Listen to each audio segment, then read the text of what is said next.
I want to tell you how useless our Nigerian government has made the Nigerian passport.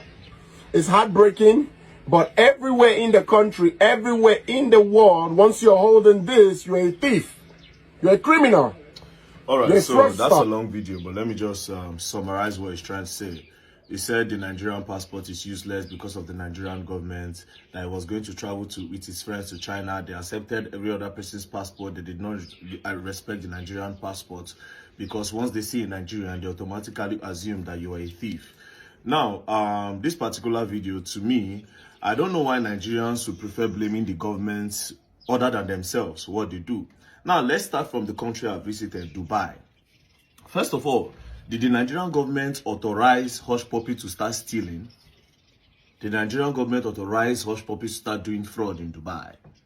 Do you understand? A lot of Nigerians go into different countries and go there to spoil the country. Let's take the Dubai where I stayed, for instance.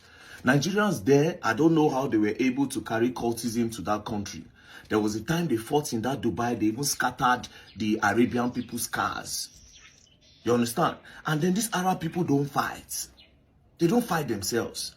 They don't wake up in the morning and see a dead body on the streets.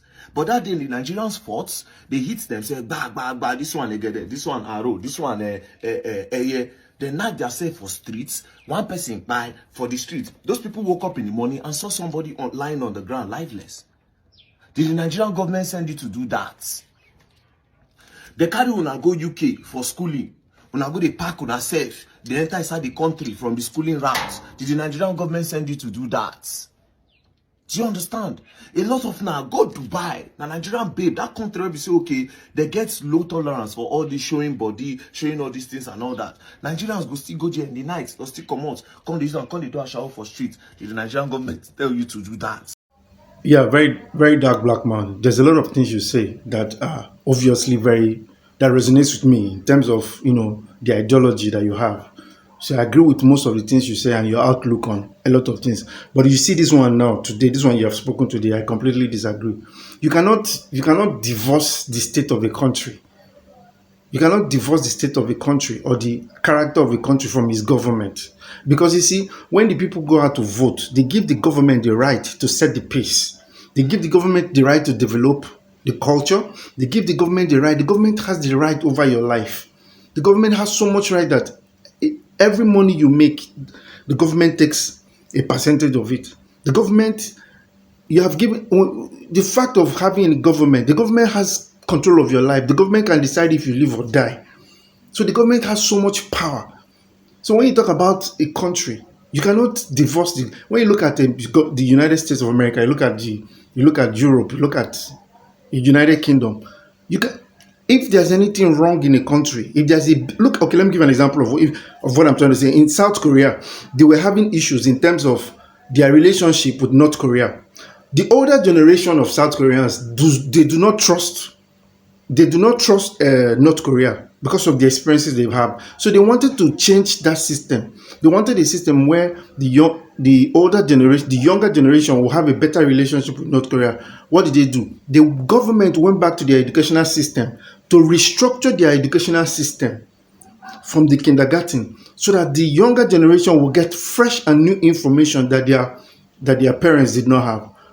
An information that will make them a bit more friendly towards North Korea. That's the job of the government. Okay? So what you're saying doesn't add up. The Nigerian passport is messed up because the Nigerian government is messed up. Let's look at the election that happened, this last election. Nigerians went outside. The government told Nigerians, go and get your PVC. Nigerians went out there, got their PVC.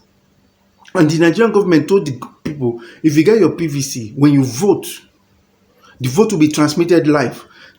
People went out, queued under the sun to get their PVC, registered for the PVC, queued again to get the PVC, then queued again to vote for the election, to vote for the people of their choices. At the end of the day, in the middle of the election, you transmitted the result of the National Assembly, transmitted all the results. When it came to the result of the presidency, all of a sudden, the government agency refused to do the transmission and said that they were having difficulties. Till today, the hitch that they had.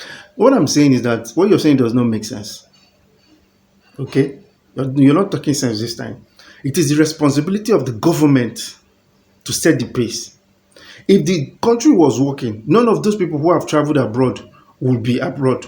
They will be living in their own country. Nobody will be looking to go anywhere.